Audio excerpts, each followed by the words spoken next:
Ho, ho, ho. It's almost Christmas. And on the honey-do list, I've got to replace the kitchen counter. We got some new counter here. I've got the old counter laying out here. I'm going to show you how to mark the template and install the kitchen sink, cut it out in the counter for a quick counter replacement in your kitchen.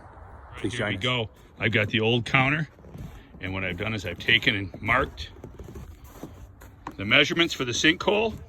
Run them with, use a red wax crayon. All right, so that's step one, laying it on the old counter. I should say on the new counter. All right, there's my template. All right, I'm using my red crayon, and I could sharpen this to get a nice fine point on it, but I'm kind of in a hurry, so I'm not gonna. And I'm taking my square, I've got it marked off here, 2 inches. I'm taking my square, gonna put it on this, and then just follow this like a glide.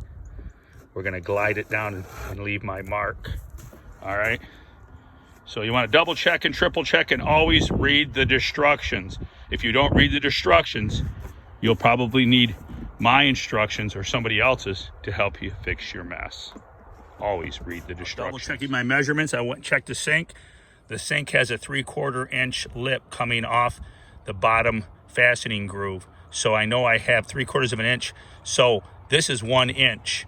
So I have room against the backsplash. You need to consider all your variables before you go cutting. Don't start getting cut happy until you know your goal. Right, double checking my numbers. I have 30 and I'm looking for 62. Okay, here I'm 62 1/4. All right, I'm gonna back off and make a new line. All right, I'm off. I made a couple adjustments on my lines. I'm gonna take a little bit of paint thinner and remove the mark I don't want. I also changed this one. I double checked. I have to have 21 1/4 inches to fit this sink in. So I moved this line over also. Double check, but I'm wiping off my own line because I don't know about you, but I'm ADD. I don't want to take this saw and start, oh God, I got the wrong line. All right, so we're gonna remove the line. A little paint thinner. Don't use xylene or goof off. It'll eat most plastics. You want to be careful using xylene and goof off on plastic stuff. This is the blade I will use for cutting the counter. And no, I'm not, you would think I was a skill saw brand man, but not necessarily. I have all kinds of different tools, but hey, here we go. I will be flipping the counter. We'll cut the counter upside down. All right. But you probably could get away with not cutting it upside down, but it's just easier that way for me and less chance of chipping the edge if you cut it upside down. Your finished side down. This is my blade, and we'll be cutting the counter finished side down for the end. And I'm always going to cut the end. I actually got this marked wrong. I'm going to remark it. I'm going to cut the end that butts to the wall, not the end that goes to the stove. All right? Right, Dolly? What do you say, Dolly? Ruh-roh, Ruby. All right. So I was kind of speeding along here. Don't get in a hurry. That's one of your biggest mistakes, get in a hurry. Flipped over, bottom side up.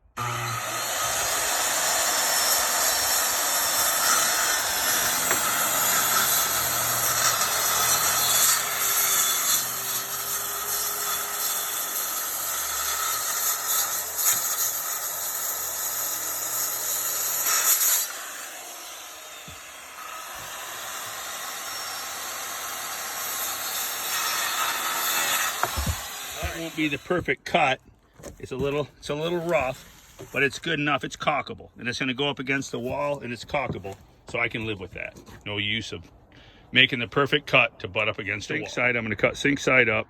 I'm going to cut the holes for the most part before we carry the counter in, but I'm not going to cut it completely out because then it'll be a weak counter and we could break it. So the corners will be cut after it's installed. And I'll add that I have the saw blade set shallow for less resistance in cutting.